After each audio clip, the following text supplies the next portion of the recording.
സുഹൃത്തുക്കളെ, നമ്മളിൽ പലരും ആഗ്രഹിക്കുന്ന കാര്യമാണ് ഒരു ലക്ഷറി കാർ വാങ്ങണം എന്നത്. എന്നാൽ ഒരു കാറിന്റെ വിലയ്ക്ക് നമുക്ക് സ്വന്തമായി ഒരു ഹെലികോപ്റ്റർ വാങ്ങാൻ പറ്റുമെന്ന് പറഞ്ഞാൽ നിങ്ങൾ വിശ്വസിക്കുമോ? അതെ, സംഗതി സത്യമാണ്. ഇന്നത്തെ വീഡിയോയിൽ നമ്മൾ നോക്കുന്നത് ലോകത്തിലെ ഏറ്റവും ചെറിയ ഹെലികോപ്റ്ററിന് എത്ര രൂപയാകും, അത് വാങ്ങാൻ എന്തൊക്കെ നൂലാമാലകളുണ്ടെന്നാണ്. വീഡിയോ മുഴുവനായി കാണുക, ചാനൽ സബ്സ്ക്രൈബ് ചെയ്യാൻ മറക്കരുത്. നമ്മൾ ആദ്യം അറിയേണ്ടത് ലോകത്തിലെ ഏറ്റവും ചെറിയ ഹെലികോപ്റ്ററുകളെക്കുറിച്ചാണ്. ഇതിൽ പ്രധാനിയാണ് മോസ്കിറ്റോ ഹെലികോപ്റ്റർ. പേര് പോലെ തന്നെ ഒരു കൊതുക് ഇരിക്കുന്ന അത്രയും സ്ഥലമേ ഇതിനു വേണ്ടൂ. വെറും ഒരു സീറ്റ് മാത്രമുള്ള ഈ ഹെലികോപ്റ്റർ ശരിക്കും ഒരു പറക്കും ബൈക്ക് പോലെയാണ്. ഇനി എല്ലാവരും കാത്തിരിക്കുന്ന വിലയിലേക്ക് വരാം. അമേരിക്കയിലൊക്കെ ഇതിന്റെ വില തുടങ്ങുന്നത് ഏകദേശം $20,000, അതായത് ഇന്ത്യൻ രൂപയിൽ വെറും 17 ലക്ഷം മുതൽ 25 ലക്ഷം വരെ. ഒരു സാധാരണ SUV കാറിന്റെ വിലയുള്ളൂ.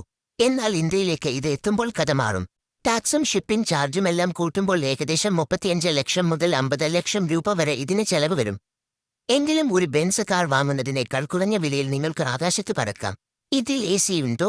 പലർക്കുമുള്ള സംശയമാണ് ഹെലികോപ്റ്ററിൽ AC ഉണ്ടോ എന്നത്. സത്യം പറഞ്ഞാൽ ഈ ചെറിയ ഹെലികോപ്റ്ററുകളിൽ AC ഉണ്ടാകാറില്ല. ഭാരം കുറക്കാനാണ് ഇങ്ങനെ ചെയ്യുന്നത്. അതുകൊണ്ട് നല്ല കാറ്റ് കൊണ്ട് നമുക്ക് പറക്കാം.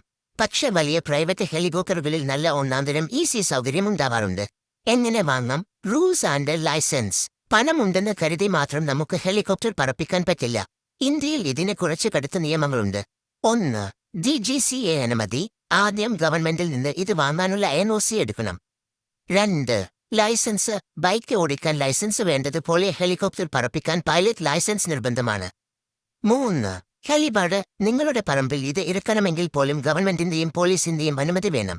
അപ്പോൾ എങ്ങനെയാണ്? അടുത്ത യാത്ര ഹെലികോപ്റ്ററിലാക്കിയാലോ? ഈ വീഡിയോയെക്കുറിച്ചുള്ള നിങ്ങളുടെ അഭിപ്രായം താഴെ കമന്റ് ചെയ്യുക.